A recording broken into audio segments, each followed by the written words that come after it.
Good morning, everybody. We want to thank you all for coming. We have a lot to talk about this morning. We're here today in part because we want to raise awareness of the epidemic of preventable medical errors in the United States. That in fact there are more preventable deaths in hospitals in the United States every year. It's estimated to be 400,000 than there are people that have been killed by the Ebola disease in the entire world. But we'll talk more about that later. First, I want to tell you about the Duncan family. They've been through an incredible tragedy, but they're an incredible family, a resilient family.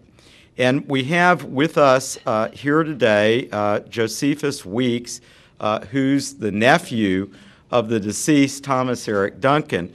Josephus is a military veteran.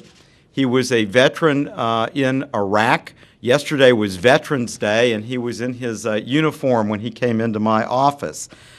He's really been tremendous in trying to put the family together with regard to this.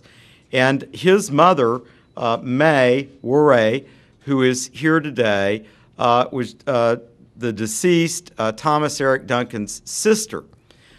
She has been instrumental in working with us to contact and make sure that we're taking care of all the children of Thomas Eric Duncan. Mr. Duncan has 4 children. Ellen Mae Duncan, 22, who lives in Liberia. Keziah Eric Duncan, 19, who is a student. In fact, he's a red-shirted freshman quarterback at San Angelo State University in San Angelo, Texas. Deaker Amos Duncan is 18 years old, and he's a high school student in North Carolina. Erica Duncan is 12 years old. She lives in Ghana. Mr. Duncan's mother, Noe Koriake, resides in North Carolina, and his father, Jacob Duncan, lives in Liberia. This has been a tragic loss for the children and the parents. But we are here today to announce a settlement with Presbyterian Hospital that will take care of all of the children and the parents. And in addition, we're very pleased that the Texas Health Resource Foundation has agreed to create a charitable trust in the memory of Thomas Eric Duncan within one of its existing foundations. The purpose of that fund is going to be to provide for assistance to the victims of Ebola in Africa. Mr. Weeks is going to work with Texas Health Resources Foundation in continuing his personal efforts to fight the deadly Ebola virus in Africa. And his real dream is that with the help of the Presbyterian Foundation, that they can put together funds and work with others. And we know there's a lot of other charities and organizations working to fight Ebola in Africa. He wants to work with them, and he wants to see a state-of-the-art facility for treatment of Ebola in Africa, and we're hoping that today will be the launch of that. In addition, the family would like to see a book or movie about the ordeal that their family and that Thomas Eric Duncan has gone through. But the family would also like to see that something like this doesn't happen to anybody else. I got involved in this case originally at the behest of Lisa Blue, the current president of the American Association for Justice, formerly known as the Association of Trial Lawyers of America. And Lisa Blue got involved in this at the request of members of the Skillman Avenue Church of Christ. The Skillman Avenue Church of Christ has done an outstanding job in helping Keziah Eric Duncan to get to San Angelo State and they've been working with him for years to help him out. They came to us, and the example they've set of charity and kindness and help to part of this family encouraged me to become involved in this and to try to help this family.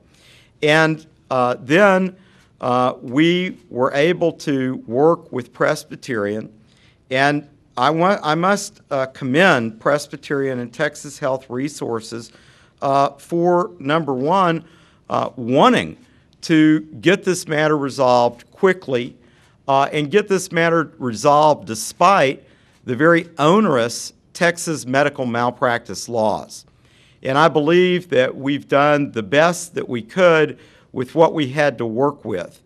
As you know, under Texas law, if there is a malpractice case that arises in an emergency room, the standard of proof is not ordinary negligence. The standard of proof is gross negligence, which I believe we could have met in this case, but it's an onerous standard, and it's not a fair standard. And this case, I hope, will also be a catalyst for changing that law in the state of Texas so that emergency room patients who are mistreated and sent home when they should not be sent home and not given the proper care don't have to prove gross negligence or willful and wanton conduct, but instead are able to bring a case in court with an ordinary negligence standard like medical malpractice cases in any other field and in almost every other state. And in addition, I hope that this case will bring attention to what I believe are ridiculously low limits for pain and suffering of victims of medical malpractice in the state of Texas. As you know, there's a $250,000 cap no matter how many physicians are involved in misconduct or malpractice in a case. They all share in that one cap, and there's an additional $250,000 cap for the hospital. So in most cases, especially where you have someone who doesn't have lost wages, isn't working, is elderly, young, or a female, it fairly limits the recovery on the case, and it really doesn't do anything, in my opinion, to discourage the epidemic that we have of preventable medical errors. One of the things that we have prepared today and to hand out is an article entitled New Evidence-Based Estimate of Patient Harms Associated with Hospital Care from the Journal of Patient Safety last year, which estimates that there are, in fact, 400,000 preventable deaths due to hospital and medical errors in the United States every year. And this article has a couple of quotes in it that I think are particularly applicable to this situation. One of them is, "All men make mistakes, but a good man yields when he knows his course is wrong and repairs the evil. The only crime is pride." That's a quote in this article where it's actually coming from Sophocles.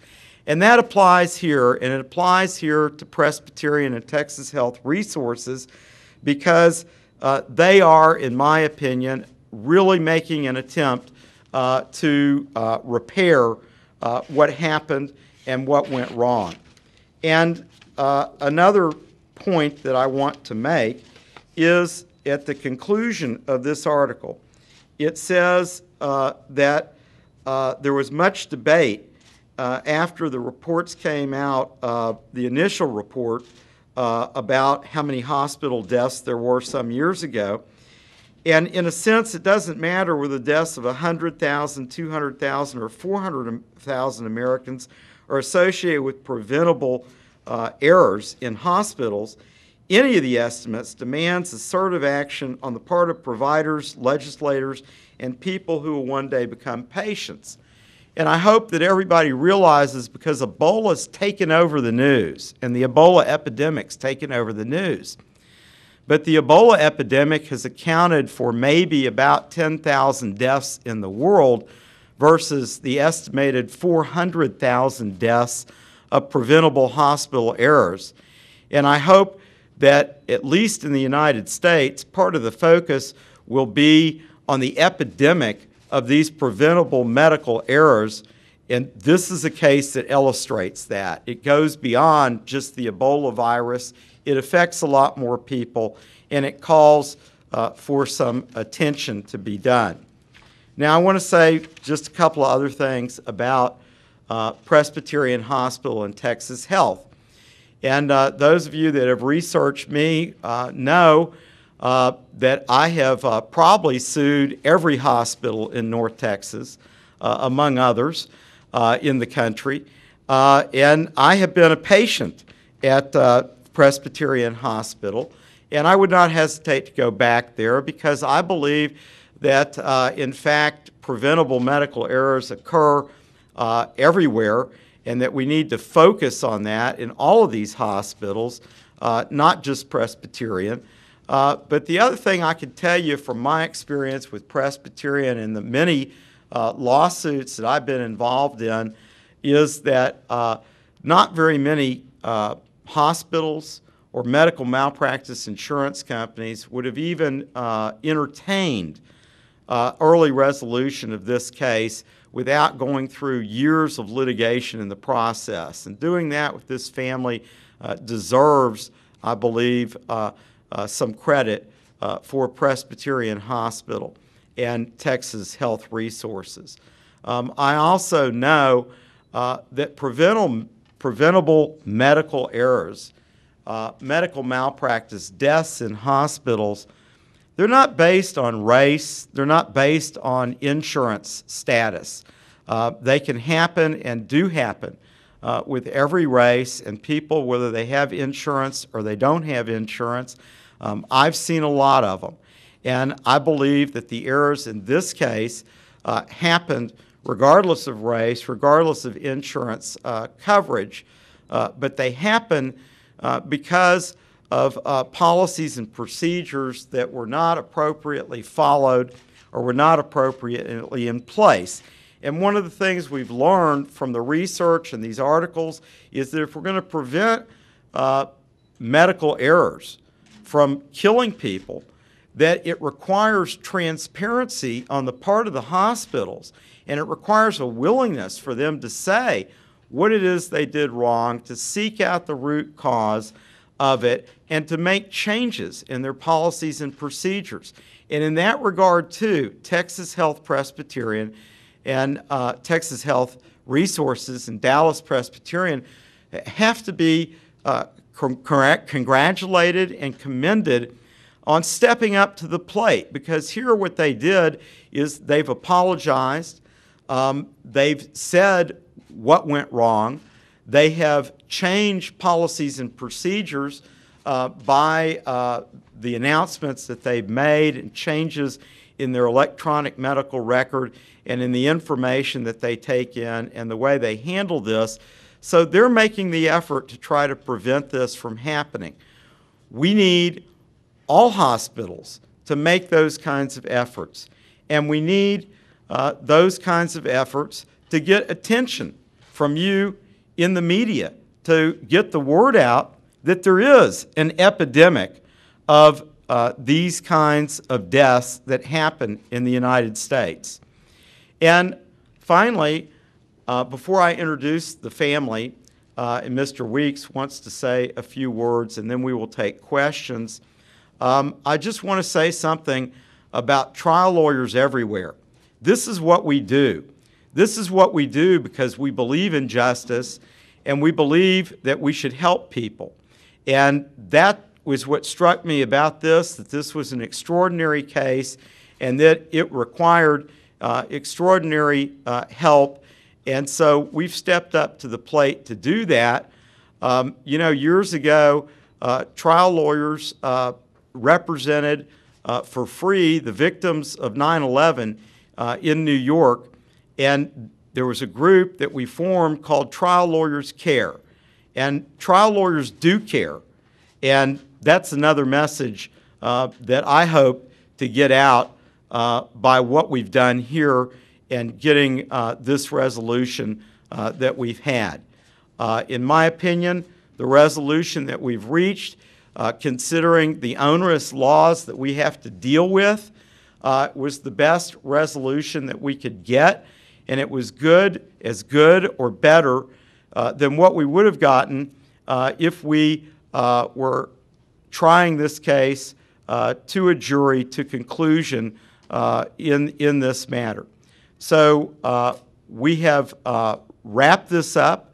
The only thing left is the formalities, and we hope to have it all concluded by the end of the day today. But we do have a formal agreement. It's a good agreement. It's multifaceted, and one of the most important things going forward is that, in fact, Mr. Weeks and the Foundation for Texas Health will work together to raise charitable funds to help victims of Ebola in Africa. Thank you all very much, and I want to introduce one of the heroes of this family, Mr. Josephus Weeks.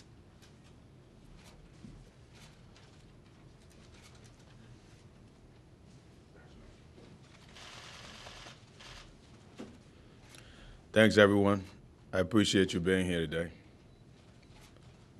It's an honor to stand before you today and tell you that we've reached an agreement with Texas Health Presbyterian Hospital. I believe this facility is an outstanding facility, and we as humans, we are not perfect. We make errors.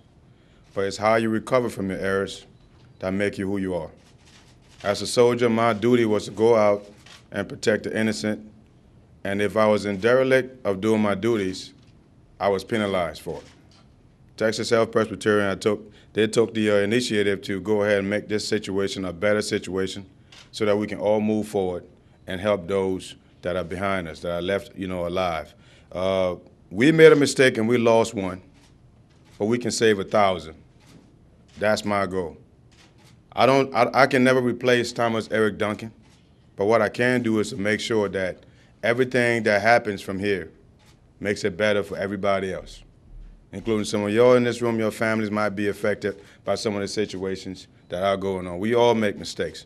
So sitting there and worrying about mistakes is not going to solve the problem. I'd like to thank a few people that helped to make this possible. Start with Mr. Les Weisbrod. He's a champion, and he's been in our corner from as long as I can remember. He's got the most patience, and he worked very hard on this. So I really commend you, Les, for doing this for us. And I appreciate you. Thank you. I also want to thank Texas Health Presbyterian Hospital for stepping up, and owning up to their mistakes and doing the right thing to make sure it never happens again. That's an honorable thing to do, and I respect them for that. If I got sick and Texas Presbyterian was close to me, I would go there and get treated for it. That's my commitment to them. And in good faith, they've guaranteed that they're going to go ahead and own up to their end of the bargain to make sure this process and this project is successful. And with everybody's help, we need help from everywhere. So if you got anything you can do for us, we will be willing to accept it. Also, I'd like to thank the Rose Law Group in Arizona. They started us, they got us, going, and they're an outstanding law group, and they're great people. So I will work with them in the future if that, possibility, that chance permits us to do it. Also, Mona Lisa Wallace and Miss Whitney Wallace of Salisbury. I'd like to say thank you to Wallace and Graham Law Firm as well. They helped us to get some of these issues resolved. Also, I'd like to thank my family for being so supportive. We helped each other out. We held each other, together, and we did what we needed to do to make sure Eric's death does not go in vain, and that we can come out from this situation better than we went in. Also, I'd like to say thanks to the press for being here and making our voices heard. Without you, we wouldn't have made this possible. All of you here, I appreciate it. So I'd like to say thank you. And for those honorable men and women that are still in combat today, I like to say we salute you, and we got your six. To the families that are left back here, our veterans, we got your back as well. So we'll take care of our brothers and sisters that are overseas and they're fighting. But with that, I'd like to say that this deal we reached is an outstanding deal, and we have a foundation that needs our support, and everyone here can do your part. Africa and Africans are not a virus. They are human beings. There are kids in Africa right now that are being starved because their parents died from Ebola. So no one is going to help them to give them food or even comfort them to hold them. So these kids are dying of starvation today. They're human beings. That's the future of a nation, a continent, a people. So those things should be taken care of as well. So please do not stigmatize Africans, Liberians, and look at them as viruses. They are not viruses. They are people. They are human beings that deserve to live, and they are people too. So let's treat them and be honorable as we move forward past this devastating loss that we had. I'd like to thank Reverend Jackson for helping us out, and the Rainbow Push Coalition as well. So there's a lot of people that made this possible. A lot of people that made this possible, including you. So I would like to say thank you to everyone, and we just need your support to make sure that this facility we're trying to build in Liberia and Africa is an outstanding facility that will help every single one of us. That's all I got to say for it. May is a little under the weather and from flying and kind of has a sore throat. So she's not going to give a formal talk, but we're all happy to answer your questions here for a little bit. We have a meeting in about 30 minutes with members of the foundations for Texas Health Resources to talk some more about going forward with this charity. Questions, anyone? About the particulars of the size of the settlement that we're talking about, as well as the charitable trust?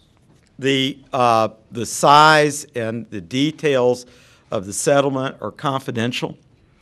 So I can't tell you any more about that than what I've already told you, which is that I think that it's a very good deal. It will provide for the children and the parents, and that I think it's as good or better considering the constraints that we have under the law with what could have been achieved if we had taken this case all the way through the legal process. With regard to the charitable foundation, we're just starting that. We really don't know what the scope is, and we're hoping to have more information on that later today. It's been reported that the care for Duncan may have cost as much as $1,000 an hour. Will you get a bill for this? That's a really good question, and this is another thing that I think that Presbyterian and Texas Health Resources are to be really commended for. They are not charging the family whatsoever for anything related to the medical care and treatment that was received. I'd like to ask Mr. Weeks, initially you were very, very critical of the care that Mr. Duncan received at the hospital. At what point did your feelings toward Texas Health Presbyterian change? Like I said initially, that we all make mistakes. Texas Presbyterian made a mistake. And because they're recovering from this mistake by doing what they're doing right now, working with the family to make sure, like I said, we lost one, but we can save 1,000. So if we can go ahead and work together as a team, Texas Health Presbyterian has recovered, amazingly. They've done a great job to make sure that the family is taken care of, his kids are taken care of, and make sure that we can set up this foundation. And they are going to help me in good faith to make sure this foundation succeeds. And we'll be able to build this facility in Liberia, and it'll be able to help all Africans, not just Liberians, but all Africans. In the future, we would like to see this facility, go ahead and clear travelers to the United States to make sure that everybody here is at ease, that nobody is coming here sick and other things like that. So these are our goals. But they're doing an outstanding job, and that's why I changed my tone toward at Texas Health Presbyterian.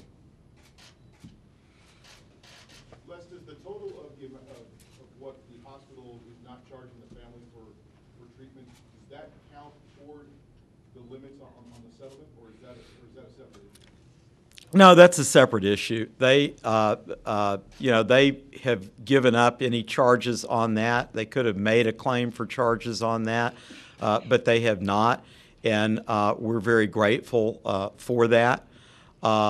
And that's a very important piece of all of this, I believe.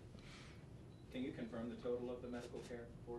No, I cannot. I have absolutely no idea what the total of the medical care is. Can you go over the components of what you came here today to announce? A charitable foundation, and then there is a separate settlement of which you can't release or give details. But can you tell us step by step, what are you announcing? In the release that we have provided you, I think it details everything that we're announcing, which is the creation of the charitable trust, the settlement with Texas Health Resources and all related entities involved in this, including the emergency room physicians group that was involved in this. We have also mentioned in the press release that the family received a private letter of apology from the CEO of Texas Health Resources, which was very important to us, and that the hospital has previously announced, and it was an important part of this, that they have changed policies and procedures. So it's a multifaceted agreement. It took a lot of work, a lot of negotiation, and a lot of cooperation between us and between the attorneys and representatives of Texas Health Resources. Do you feel that the initial error, when you talk about Presbyterian made an error, was the fact that he came to the emergency room that first time and then was discharged from the emergency room? But once he was brought back to Presbyterian and became an inpatient, do you feel that there were errors that continue to be made, or are we talking primarily about when he was just released from the emergency room and discharged? My feeling and the discussion I had with the basis of what I thought would be a successful medical malpractice lawsuit was that the initial treatment in the emergency room, in my opinion, was such that it would meet the standard of gross negligence and that it would have made a difference in the outcome. I believe that the evidence there shows that Mr. Duncan, should not have been released. He got up to 103-degree temperature. He had a number of abnormal findings on his blood work and studies that were done, and I don't believe he should have been sent home. And I do believe, and I believe this has been in the newspapers from experts that the AP has gone to and other news sources have gone to that have reviewed the records that believe that earlier treatment, diagnosis and treatment would have made a difference.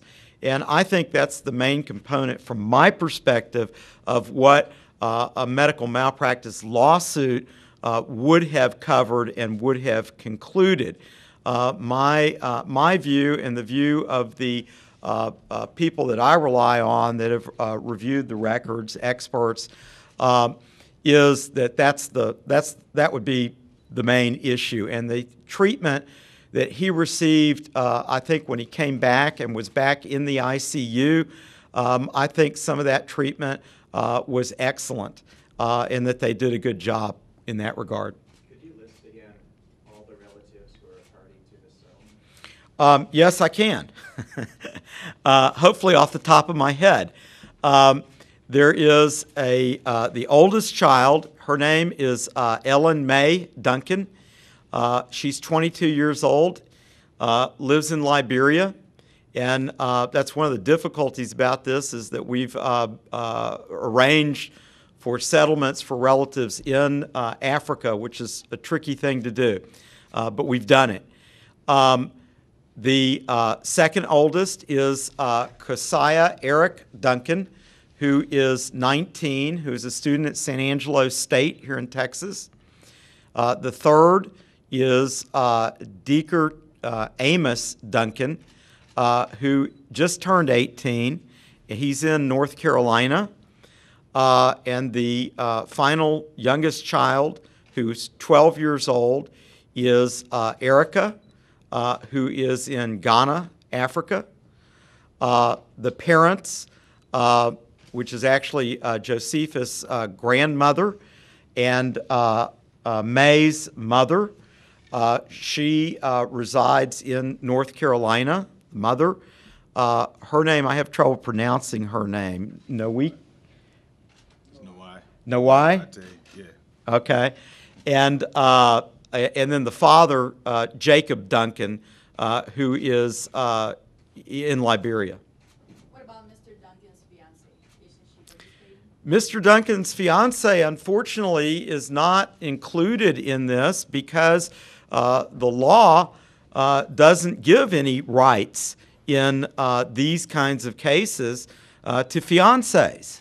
The law in the state of Texas and everywhere would require that there be an actual spouse to recover or that it be a child or a parent of a deceased. So with regard to a malpractice claim, she doesn't have any legal right with regard to that, unfortunately. Les, you mentioned that the amount on the limit, the monetary limits there in cases like this. Can you say whether or not the hospital went above the limits?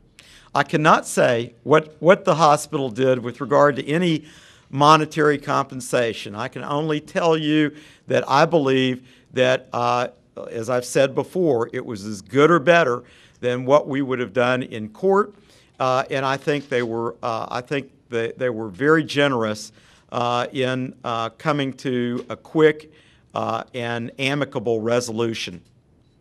Going back to the initial misdiagnosis at the hospital, do you think it's important to have an understanding of how and why that happened, and have you gotten an understanding of that over the course of this, and can you share that with us?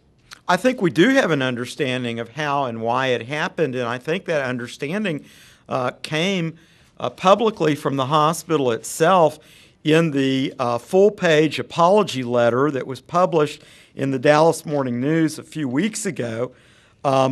They stated in there that they believed that it was a communication error. And by the way, if you look at the article from the Journal of Patient Safety that talks about these preventable errors in hospitals, one of the leading problems is communication errors.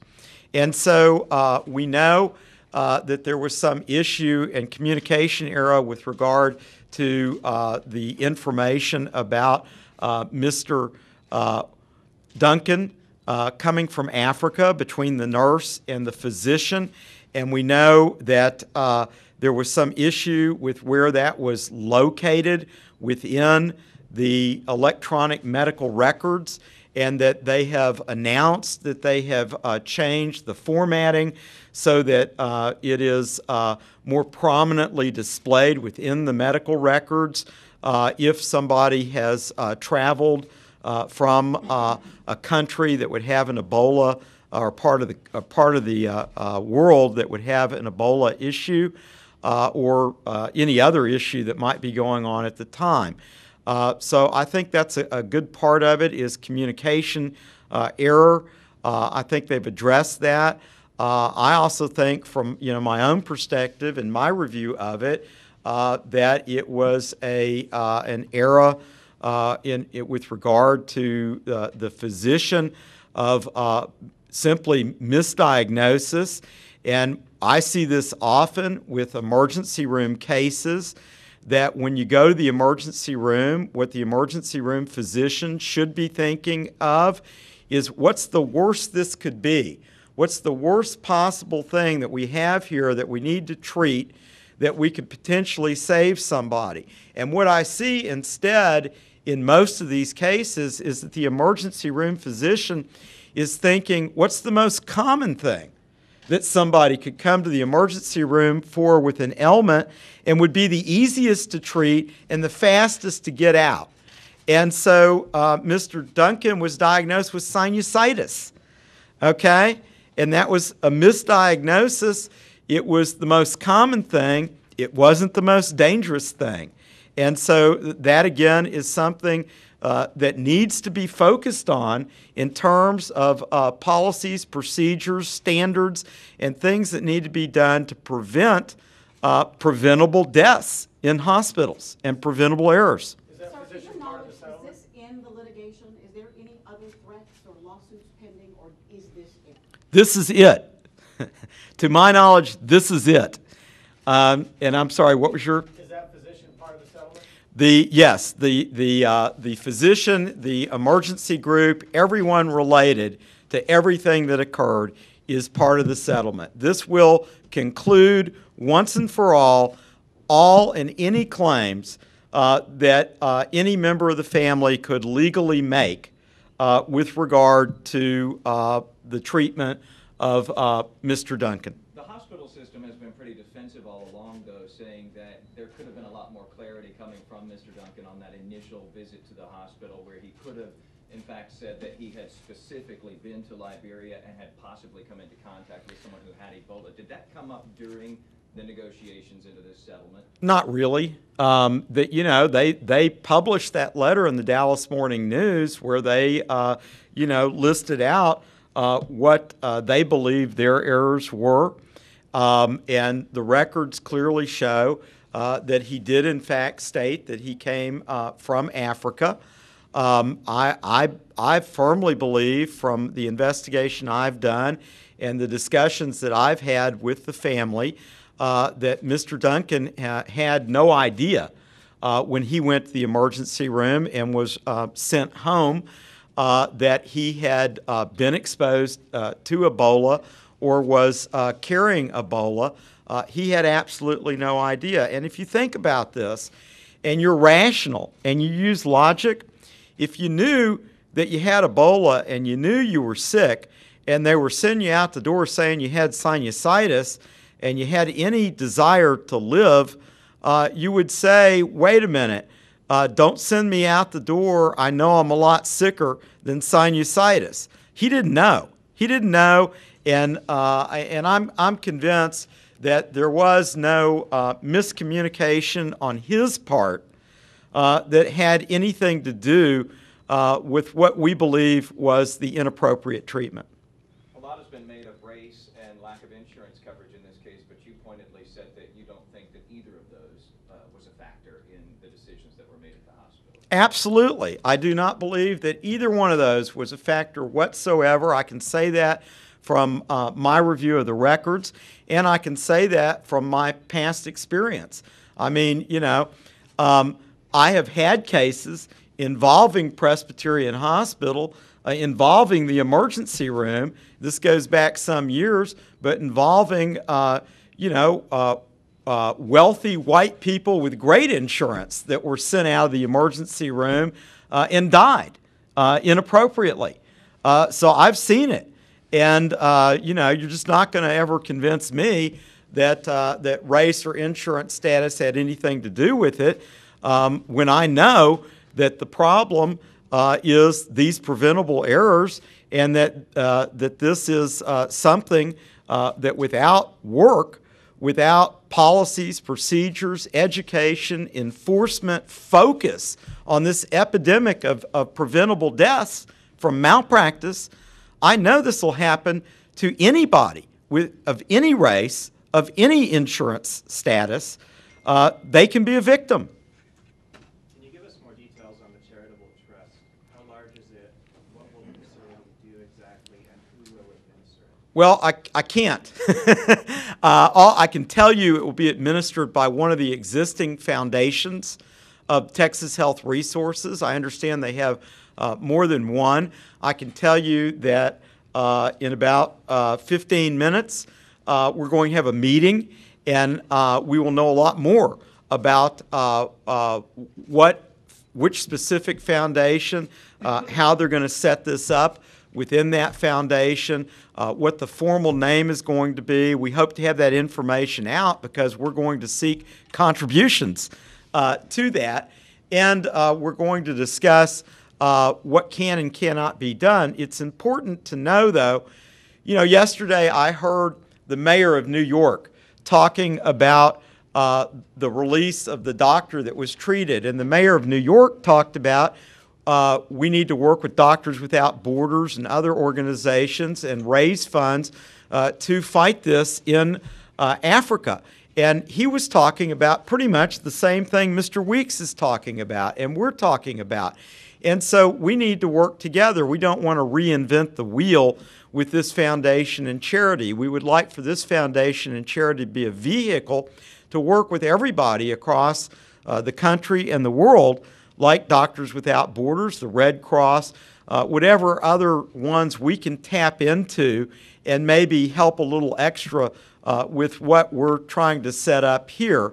And then we hope that what we do set up, and we do, that somewhere in Africa at some point in time, there'll be a facility that maybe you'll have a plaque in it or a wing that is named for Presbyterian Hospital Dallas and in memory of Thomas Eric Duncan, because I believe that the people here want to help the people over there to do better and to fight this disease. How surprised are you to get a resolution so quickly?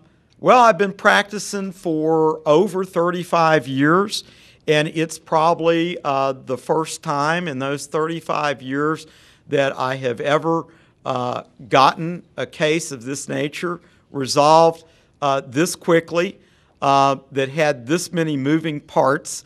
And so I have to say that I'm very, very pleased. I was surprised, but very, very pleased.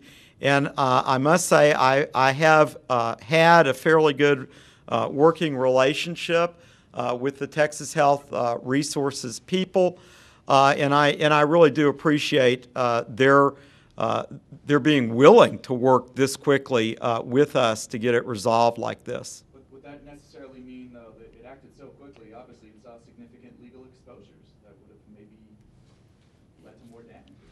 Well, I guess you'd have to ask them about that, but that may be one way to look at it. Another way to look at it is that they want to do some good, and that they've stepped up and that they've done some good here. And as we've said, and as they've said, they did a full-page apology letter in the morning news. They outlined mistakes that they made, and man, I can't say enough about how important it is to own up to it, and they've done that. And I can't say how important enough it is to go back to that article in the Journal of Patient Safety, that one of the steps to having a cure for the epidemic of preventable medical errors in hospitals is hospitals being transparent, owning up, and wanting to do the right thing. And so many times what I see is they just want to deny, they just want to fight,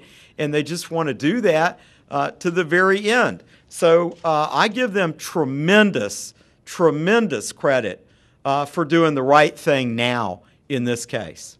I know you can't go into specifics about the size of the settlement, but can you tell us, does it exceed, and if so, to what degree, the legal caps that you could have won in the jury trial? I cannot tell you that. I cannot express anything about that other than what I've already said, which is that I believe that it's as good or better than we would have done in court.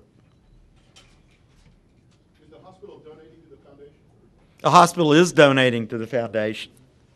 Well, I don't know. I don't know if it's the hospital or what Texas resource entity it is, if it's already within the foundation that they're going to donate. But there is some funding that's coming from Texas Health Resources, and it's at their discretion, so we don't know the amount that they're going to decide on.